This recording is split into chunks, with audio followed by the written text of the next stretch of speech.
Russia meddling in U.S. elections.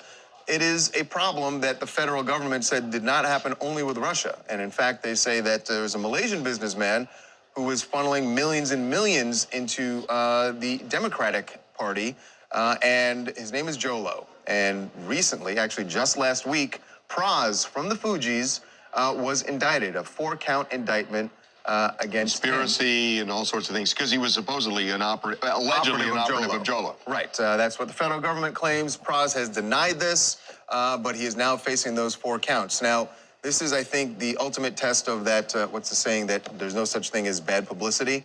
Pras happens to have new music that is coming out, which would be something he would be out promoting, and he is, to his credit, still promoting it in the face of that indictment. And happy to say he's joining us right now on TMZ Live. Pras, welcome to TMZ Live. How you doing, man? I'm good. Thanks for having me. Thank you. Keeping your head up. I know the news was bad last week, and you got to deal with that, but you got business to do here, right? Right. Well, I mean, I'm just here to kind of like just set the record straight. Okay. And, so, you know, just kind of like get my side of the story. Fire away. Yeah. Well, basically, it all happened. I'm sitting in the studio one day. I'm mixing the Rick Ross vocals for my new EP, Elon Musk. That's actually coming out next month. And I get a call from my lawyer, and he's telling me there's a helicopter hovering over the studio, and about 30 agents about to come rush in and take me in. And I was a little bit appalled because I was like, well, I don't know what's going on. So I told my lawyer to kind of like get them to fall back a little, and he made a call. But he was like, the reason they was coming to get me because they thought I was a flight risk. And so I told him what we need to do. So he took my passport. They fell back, and then they told me I had to appear to court, which was last week.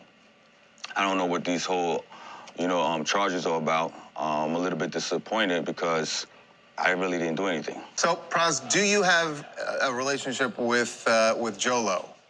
No, I don't. I know Jolo, just like a lot of other people know Jolo, but I don't have a relationship with Jolo. And no financial transactions between, I mean, that's the indictment claims. Well, I mean, that's what the indictment is saying, but like I said, I was just minding my business, working on my Elon Musk album. By the way, I want to give a big shout out to my man, DJ Khaled. I know his album's coming out on Thursday, but that's all I was doing. I'm just making music, doing my artistry thing. I meet people along the way. I travel internationally. But I'm going to tell you something. Actually, when I was in court last week, I kind of like read the whole complaint. Mm-hmm. And there's some other stuff that wasn't even included, like, the whole espionage, the spying, all the conspiracy.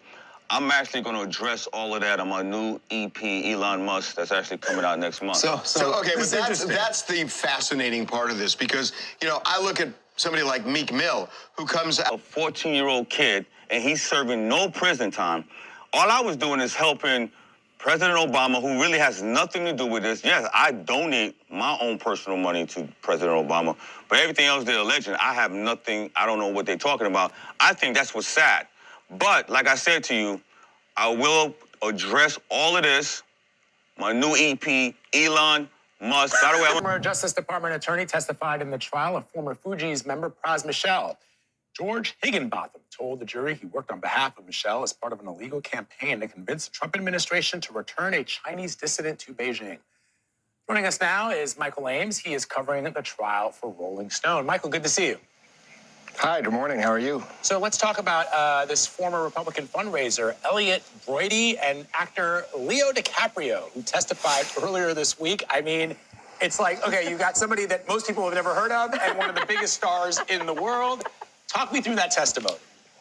All right. Well, I mean, starting with Leo, I was in the courtroom, and he followed one of the sleepier government witnesses who was testifying about cell phone receptions and pinging. So the jury went from being a little bit dozed off, I think, to having their minds somewhat blown by Leo DiCaprio walking in and explaining to the jury what he does for a living. He was called, Leonardo DiCaprio was called by the government, but I think he ended up being a little bit better, perhaps, of a government witness. They actually switched him, better of a defense witness while he was on the stand, because he explained that his studio and his lawyers and representatives looked into and did a background check on Jolo, the Malaysian white-collar criminal behind all of this. Behind these two corruption and money laundering schemes, and Leonardo explained that he got a green light to work with Jolo, who ended up financing the Wolf of Wall Street, as perhaps some of your viewers know. And Elliot yeah. I would have loved to be in the courtroom for that testimony for sure. So there's other big names involved, right? Former President Barack Obama, Kim Kardashian. Tell us about how they are involved in this. Yes, well, it's a sprawling story because it's a sprawling Justice Department investigation that went on over 11 years, looking at two different political finance conspiracies, really, that all trace back to this Malaysian white-collar criminal, Joe Low. The first chapter is 2012, the second's 2017. So we have the first chapter with the Obama campaign in 2012, and how that dirty money from Malaysia was funneled into the Obama campaign.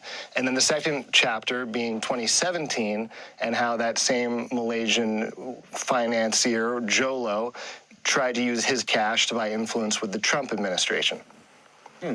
So you actually had an opportunity to speak to Pras Michel in an exclusive interview before the trial. Give us a sense of that conversation and what your takeaways were.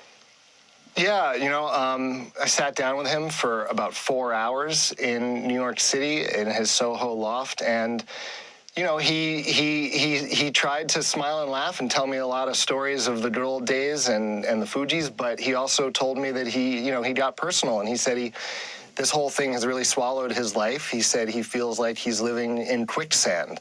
This is every day. It's grueling. I've been in the courtroom every day and seeing, it's an early start. You're sitting there all day listening to a lot of testimony, and he really said he feels like he's sinking in quicksand here. And I'm looking forward to it being concluded. Leonardo DiCaprio took the witness stand yesterday in the trial of former Fugees member Pras Michel.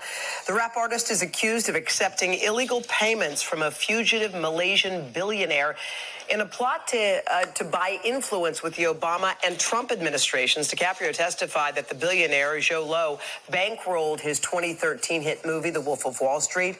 He said that his team thoroughly vetted Low and determined that he was a legitimate businessman. DiCaprio himself is not accused of any wrongdoing.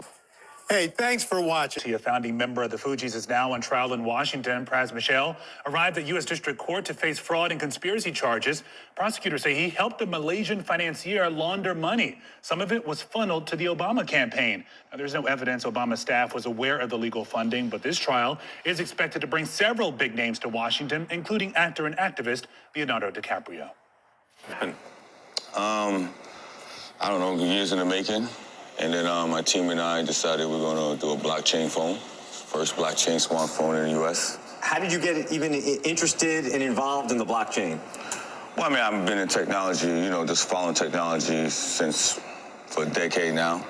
And blockchain, I heard about blockchain 11 years ago and just kind of start following. Did you invest in Bitcoin or any of the currencies early?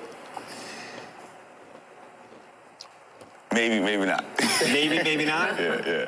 Is that for your own security and protection? Yeah. Actually, a friend of mine introduced Bitcoin to me when it was at 11 cents. At 11 cents? Yeah. Did you buy it? No, I didn't believe in it then, but maybe a little bit later. Is that a blockchain phone? You said you have a blockchain phone. Yes. I don't understand what a blockchain phone is. And is that one there? Yeah, that's the. Can you hold it up? We got a camera that'll even show it to me. It looks like every other phone, but what defines a blockchain phone? Well, blockchain is the technology. Okay. Right, so this phone allows the users to get paid.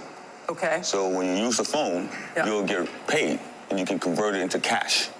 So there's an app within the phone, Yes, or it's the app. Underlying software Well, it's in a the software. phone? Blockchain is a technology, and the technology is going to be on this smartphone. It's the first time ever. But this is a physical phone. It's a That's physical the distinction phone. here. Yeah, this is just a model for. I don't have an actual phone because it's being made right now as we speak, but I have the technology on this phone. So who's manufacturing that for you? This company called Box. Okay. Right. And where are you going to sell it? Here in the United States. Yeah, no, but who's going to retail it for you? You're going to sell it online? Oh, we're going to talk to carriers. No, we're having a conversation with carriers right now, the 4 top carriers, and they're going to be selling it for us. And this is the software-based system that I assume runs on top of Android? Yes. And how are you going to make money doing it? What's the model? The model is this.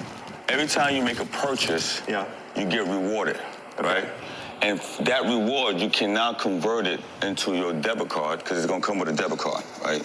Okay, so there you got the Blackberry debit card right there. Right. So you can either reuse the rewards and purchase online, or you can convert it into cash, which you can go to an ATM machine and withdraw the cash. So I can. I'm confused. So, okay, think of it like this. You know how you get, say, airline miles, right? Yes. Only thing with airline miles, you can't change it, and you can't convert it into cash. You can only use it on airlines. Right. Here, when you get reward, you can do whatever you want with it. You can either repurchase it, reuse it online, or you can convert it into cash. And what kind of rewards can you get on it? You're saying any rewards? Any rewards. That's the whole thing. You get the rewards every time you pay your bill, every time you... Anytime you make a purchase, Using the phone. using the phone, Yeah. Right. the technology, which is the blockchain technology, Right. you get some form of percentage from what you spent. Okay. Of which now you can reuse that to do whatever you want to. Are you using Ethereum or No. what? No. What are you using? It's our own model with my team that we created. So this is like this is not cryptocurrency. I just want to make it clear. Okay. This is a blockchain technology. No, I get it, but there are different platforms out Right, there, right? right. Ethereum is a platform that people use for different kinds of Ethereum-based tokens, so I'm just wondering what... No, so the right. company that I'm working with is a company called Zippy. That's who built the technology. Zippy. Yes, they're out of Finland. That's who built the technology for me. Right. You've been quite the entrepreneur in addition to being a musician. How did you? What other things are you looking at investing? I mean, no, to me, this is the future. Blockchain is the future. And like I said, I've been working on this for years. Right. And now I'm going to release it. Some people have been talking. This is a different related to the blockchain. Some people have been talking about attaching the blockchain to music. Have you followed any of this?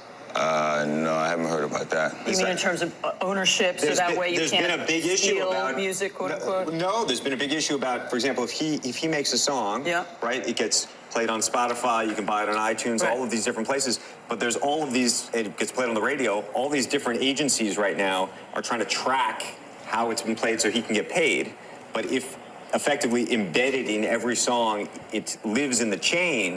Right. He would have a... Because in the old day, the radio stations would call the publishers and say, we played it 10 times. Ledger, Right. but that's Right. So basically, I guess because you cut basically the middleman, right? Right. Because the blockchain, and by the way, the blockchain obviously is the most accurate because you can't alter it, right? So I guess they're saying that maybe Spotify may not give me all the money that I'm supposed to get. Exactly. Right. Pras, it's great to see you. We wish you lots of luck with it. Come on back.